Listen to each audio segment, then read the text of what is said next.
Fantastic. Okay, I need a show of hands. Who's married? Married. I saw the ring. Beautiful ring. Beautiful ring, by the way. That's the first thing I'm looking at everybody, because I want to know if you guys are sharing in the bliss that I'm sharing in. 2 days from now is my 5th year anniversary. So believe it or not, I'm extremely elated. I'm extremely excited because I've been married for 5 years. I've actually been with my wife for 9 years. We have a 13-year-old son. That's my stepson, and we have a 6-year-old daughter. So we have a beautiful family. We have everything that we need. And I want to tell you guys a story, or a few stories, because I have a friend also that's looking to get married within the next week or so. And I'm the one that kind of trying to push him over. I'm like, look, man, you got to get married. You got to do it. This is so cool to do it. And no one understands why. Because you're not around a lot of older people, so you don't spend the time realizing how great it is to be married. But I work in a call center. So when I take the phone off every day, I talk to a whole different array of people every day. And I talk to a lot of older people. As soon as I see you have an account since 73 or before, and I ask you, you know, are you married, whatever, they'll tell me, yeah, I've been married. How long have you been married? 65 years, 45 years, these astronomical numbers. You know, you only hear about that when someone's murdered someone. 65 years I've been in. I'm going in for 85 years, 2 life sentences. But for someone to stay married that long is something that's crazy. You'll never see it, and you'll never imagine or consider someone to be married for so long.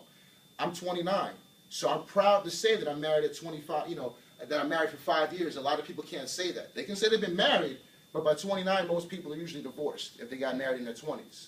And I want you guys to understand it's a blessing. So we're going to talk about some stories, because that's what I think keeps marriages together. There's going to be downs. Then there's going to be even more downs, and then there's under the ground downs. So that's going to happen. But there's also the stories that come out of it. Okay, the experiences that you learn, the experience that you go through by being married, they change your life and they allow you to share that with other people. My dream is to one day, maybe be 80-something years old, call someone about my cable bill because I can't afford it or whatever, and to say, yeah, I've been married 65 years. And for that young kid to say, yeah, how do you do it? I've been married for 5 years. I'm going on 5 years. How do you stay married? And I can tell him, keep your wife broke and hungry.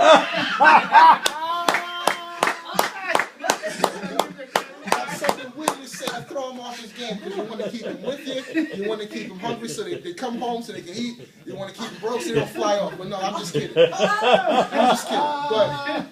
But the one thing that I think that everyone can take away after 65 years would be stories. Stories, man, stories. When me and my wife first got together, my mom, this is the first girl I've ever brought home.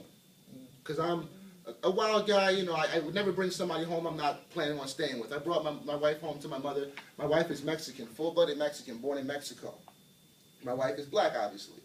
So, I mean, my mom is black, obviously. So I bring my wife home, and my mother says, wow, she's a little light.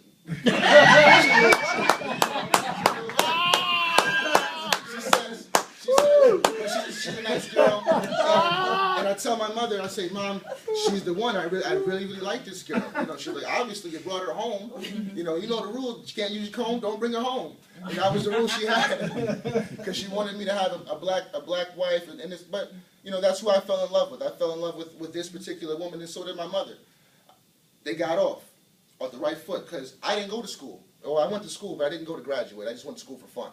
My wife went to school with the intentions of graduating and then going back to school to graduate again, and then going back to school to graduate again, and getting all the degrees she possibly could. So obviously my mother loved it. That's the daughter she never had, and the traits and qualities in a child that she didn't have in me.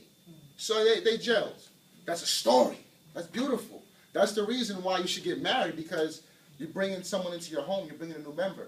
I'll tell you another story. When we first got together, before I tell you that story, I tried to let her sleep over at my mom's house. I was living with my mom at the time. She said, hell no. She said, hell no. So I had to get her a hotel. We stayed in the hotel. She didn't live in New Jersey at the time. She flew back and forth from Utah.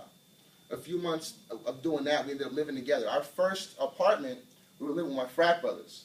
So imagine how that goes, all the stories that can go on with that. She gets pregnant. So we have to move into our own spot. So you're thinking, you got your family, you got your whole life ahead of you. You guys are going to move into this nice place, this nice apartment, nice home or whatever. No. We moved into the basement of someone's house that was illegally renting it out for us. I built a wooden wall to separate the living room from the bedroom.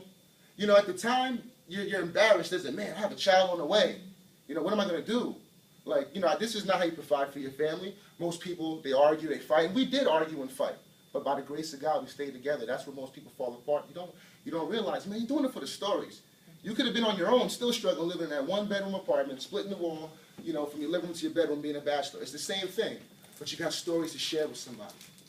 Okay? So I have a friend now.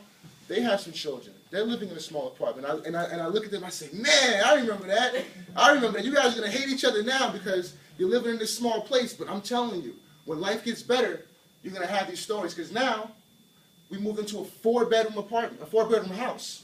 We have a basement, we have a backyard, we have a fence, white picket fence, literally a white picket fence in the yard. 2 kids, all we're missing is a dog. We have the perfect family. So think about it.